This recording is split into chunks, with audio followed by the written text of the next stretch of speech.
Mike Zero, Fox X-Ray Bravo, Ham Radio Diary. M0FXB, going to have a quick contact on Zello. We're going to try 00. This is Network Radios owned by G1YPQ. Mike Zero, Fox X-Ray Bravo, calling for a contact on 00. And we're just using my computer and the mouse as the PTT.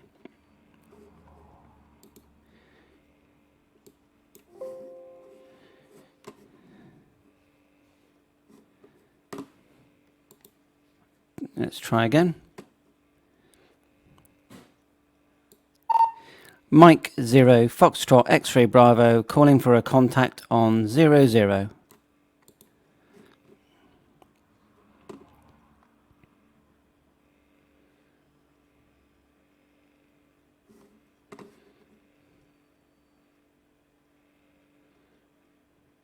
Okay, no reply there. Let's go to this other one here called, I know it's a funny name, Network Radio Freaks. And we're going to give a call out there. Oh, hang on. We have a reply. Let's just go back to that. Select solo mode. Mike Zero RTM, M0FXB. Yeah, how are you doing? Just thought I'd give a call out on 00 and have a contact. Back to you.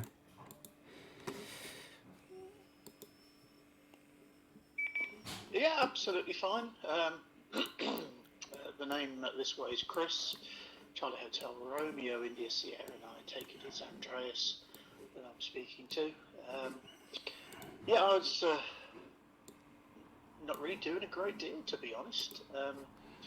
Doing a bit of work, a bit of play, and just about to maybe have something for lunch. It seems that all my sort of general times and routine just completely shot at the moment. So yeah, I suppose more time for playing radio and network radio as well.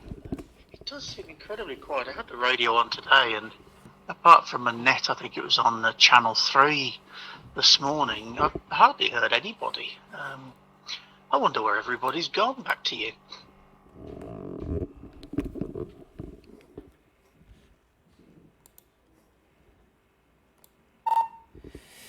Yeah, Roger, it's a bit like that. I mean, it can get really busy and then be active for hours, and then it just goes quiet. And there was 160 listening when I first called, and you came back to me, which is very nice. Could you go again with the call sign? I think it definitely remember you saying Chris, and I remember RKM. So yeah, I'm sure we spoke before. The voice is very familiar. I'm actually using a studio microphone at the moment called a Zoom HN2. So appreciate any audio report.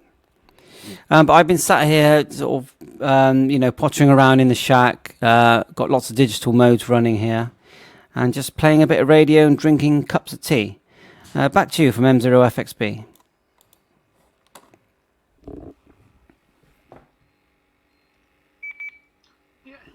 FXB. It's Mike Zero Romeo Tango Mike, or read the manual. I couldn't get a 4-letter call sign, but there you go.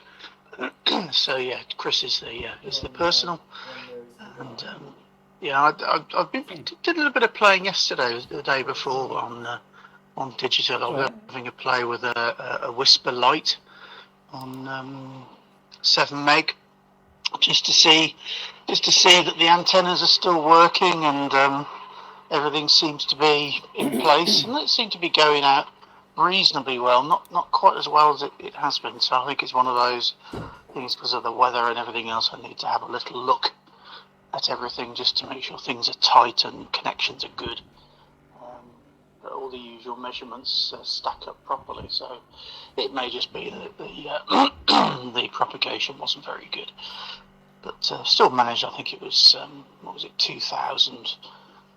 2,500 kilometers down to some of the islands off the Med.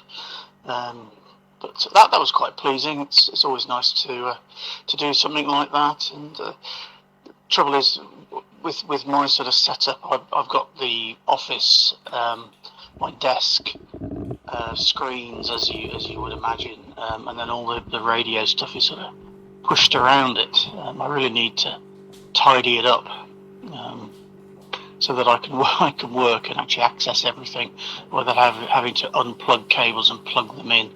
Because I use I use a sort of FT4 occasionally. But still works absolutely fine. Your audio is absolutely spot on. I saw the video you did actually on was it a live stream? Very weird listening to you on the radio and watching you on YouTube. But no, the audio is great.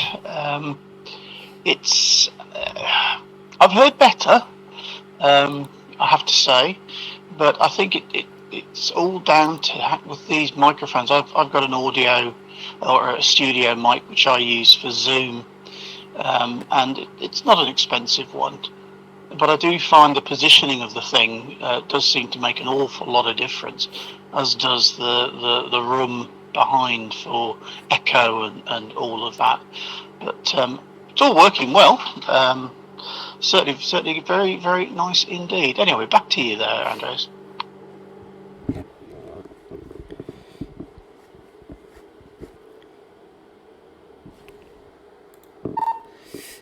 Mike 0 Fox X-ray Bravo returning. Yeah, I am sort of experimenting a bit with the Zoom microphone. It's a Zoom. Yeah, you may have seen it. It's HN2. I do like using them because they're gadgets. Yeah, this one has an SD card in it, and I can I can change the gain up and down. So if I could go right now, it's on 7.5. I could go up to. Sorry, I'm moving it away from my mouth as I talk. So there is it on 10. So that's like super loud, and go back to about 7. So I'm interested to get reports.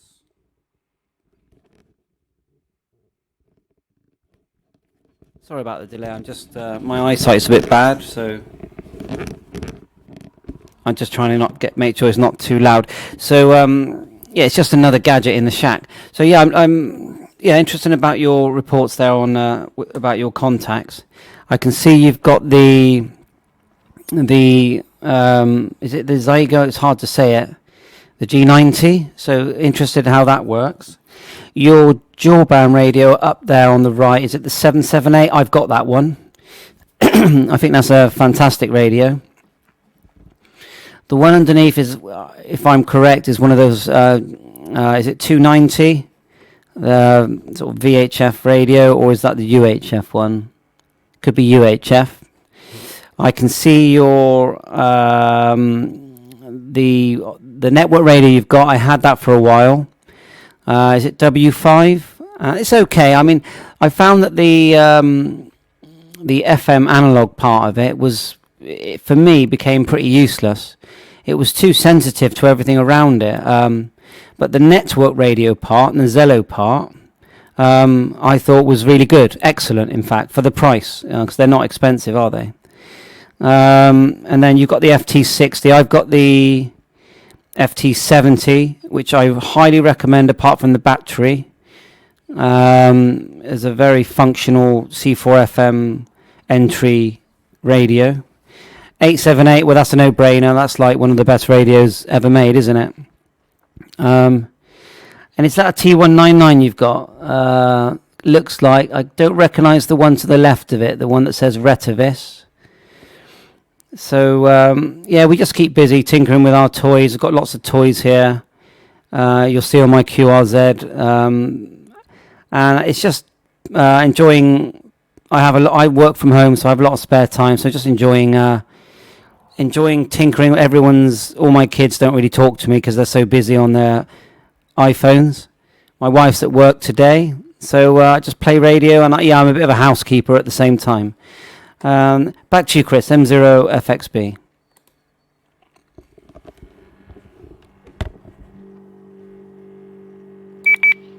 M0 RTM returning. Gosh, I've forgotten what was on that photo. I think it's changed a bit since then. Yes, I've got the G90. Oh, just to go back to your audio just for a second. In the current position that you're in, you're actually clipping. You're coming up in the red on my radio. So if you turn that down maybe 3 dB, you'd be having a nice full audio without the clipping at the edges. But again, of course, if you just pull back from the microphone, you'll get the same effect. So it's one of those things.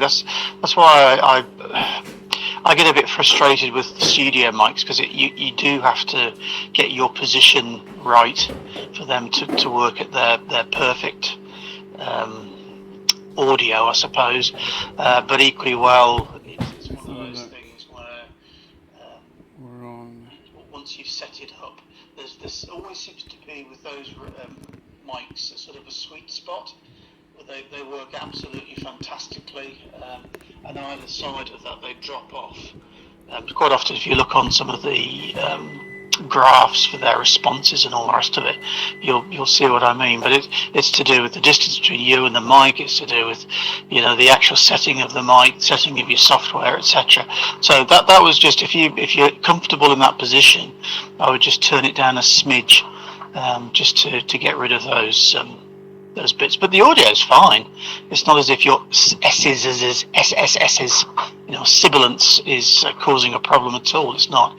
Anyway, you could probably have a quick play with that while I'm yabbering away. The G90, lovely piece of kit. I need to spend more time on it because it really is an all-in-one box. Yes, it hasn't got 100 watts. If I wanted that, I could go get it, but 20 watts is enough. At the moment, the local radio club on a Friday does a net on more of a sort of a testing net on 160, so I'd try and get onto that and see if I can get in. And if I thought network radio sometimes was bad in the early days for people letting people in, these old guys just don't, unless you're there smack on the dot at the beginning of the net, you just can't get a word in edgeways. But anyway, it's quite nice to listen to and see them doing their stuff. But I mean, the G90, nice waterfall display, all sorts of bits and pieces built in. I still haven't learnt how to drive it properly, and I've had it probably a good 6 to 8 months now. It's one of those things. And I bought the FT818 purely because I wanted the 2 meter 70 SEMS SSB. But I haven't really used it, so unfortunately I think that beast is going to go on one of those bay selling sites, because it's just sat there not doing anything, and I can't afford to have a nice piece of kit like that sat doing sweet nothing. And as far as the handhelds, I do like handhelds. I know the inherent problem, distance and antennas and such, but there's something about a handheld, I don't know. So I've got what was it? Gosh. Anyway, I've got too many toys, but I do enjoy playing with them. Back to you.